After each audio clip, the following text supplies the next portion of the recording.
Hey guys, welcome back to another part. This is part 3, I believe, of my American equipment. This is just sort of extra equipment, just showing off bits and bobs. There'll be another part 4 where I bust out my mannequin friend again and show off some of my body armor.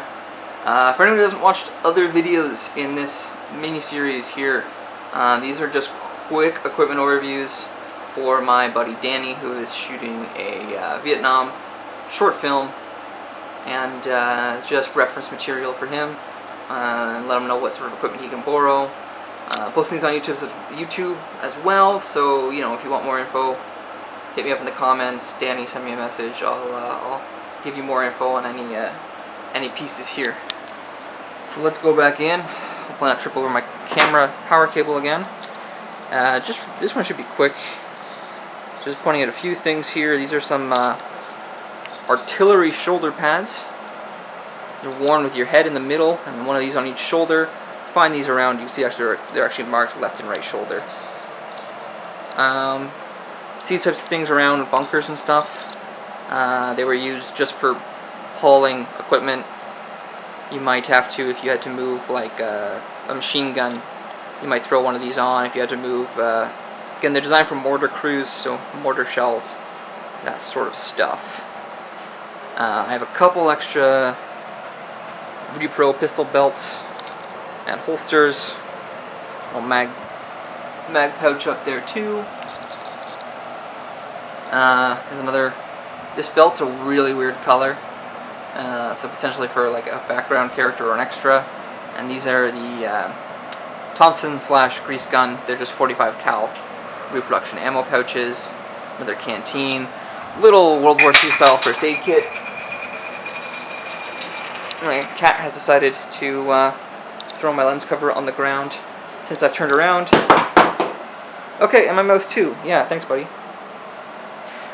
This is my 1969 pattern body armor, and just a cheap like $2 boonie hat that I got. It actually reflects light really weird. In person it looks much closer in color, but I found that it always shows up weird on camera. Over here, there's some of more of my Vietnam stuff from prior. Over here are my boots, going size 8 Rothko reproductions, which I'll probably be giving to one of my buddies as a background extra. Size 7.5 wide post-war, size 7.5 narrow post-war, and size 7 1968 dated. So yeah, so at least 2 of these sets are going to be used by me and my guys for the short film. Danny, if you know anyone who can fit in 7 narrow or 7.5 narrow, let me know. You can snag those. Coming back around here, we have the 45 caliber ammo pistol bag. This is also a reproduction. Could be used to carry quite a lot of things. Just sort of a generic pouch with a shoulder strap on it. Drainage hole in the bottom. This is actually a radio hand crank generator folding tripod shaped seat. Type of thing that again could show up near your sandbag bunker for the short film. Somebody might just have borrowed it to maybe sit behind an M60 or something like that, or again set it up by some radio equipment because that's where they'd normally be found. My cat is going to lose my lens cap under my desk, but moving on here. This is my helmet. Real helmet, Repro cover. I have on here right now, these are actually garbage bag, dustbin sort of holders. They hold the garbage bag tight against the garbage can. I also have, for maybe more main characters, I have an actual piece of inner tubing that's cut, and the plain green helmet band. I have some items some small personal items, again, just Airsoft, guys, nothing fancy. This is actually it's a non-functional watch, but it looks the part in photos. This is my lighter. It was a piece designed to go with the Kent cigarettes, which are a brand of cigarettes. You see, it's supposed to look like a 6-pack, but I mean, my fingers aren't very big, It really is just about the size of one of those little 3 or 4 packs of cigarettes you'd get in MREs. This is just a piece of my personal kit. My last name is Kent, so I just carry this because it has my name on it. It's actually a much newer lighter, obviously. It's got like a flashlight and stuff built into the bottom too, but I just like to have a lighter on me, and looks cool. Little Tabasco bottle. The designs have changed, but again, it gets the point across. This is proper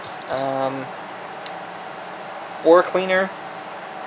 Guys would have bore cleaner, lube, bug juice, whatever up in their helmet bands. This is that same 3-cell grenade carrying pouch that I showed off with some of the North Vietnamese equipment. Here's a couple flashlights here. I have another angled light that has the walls on it, the post-war light, but this is the proper light. I've not tested it, but we can always rig it up with LEDs or something for the sake of the film. This is just the Navy version, which I think is cool. These are still seen on submarines to this day, but again, this is the Vietnam era correct one. It doesn't have the guards on the side of the switch. Guys in post-Vietnam, I know, would attach flashlights like this to the underbarrel of their Car-15s, so that's one of the reasons I picked it up. Not this exact flashlight. They would use like other options, but potentially it's something that maybe a Navy guy would have done, is carried one of these instead of one of these. I don't know, I just concluded it because I think it's neat.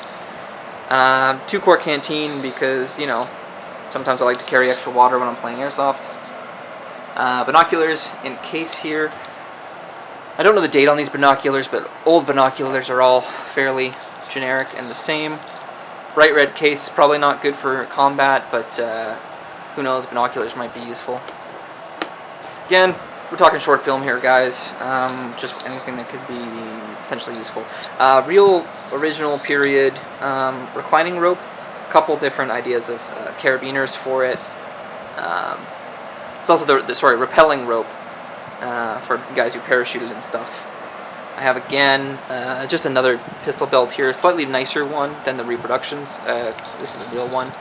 I also somewhere around have one that I got from a Vietnamese surplus store in Vietnam that is just caked with blood and dirt and shit from some you know, field out in the middle of nowhere that you know, you could put on a dead guy if you wanted to make it look a little bit more authentic. But anyways, that's another example of a pistol holster. Some of these are reproductions. I believe that one's reproduction. I think this is my real pistol holster.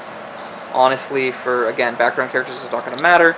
Probably not important for you, Danny, but just the riot gas mask holder, the canteen pouch. Just to let you know, I have tons of canteen pouches, and the pistol mag pouch. Here's one of them 7.62 ammo belts for the M60. This one's somewhere close to 100 rounds. Combining with some of the other pieces I have, I can get a pretty good looking belt. This one is actually sized to be worn right now, so it's a continuous belt all the way around, so you can throw it over your shoulders and wear it.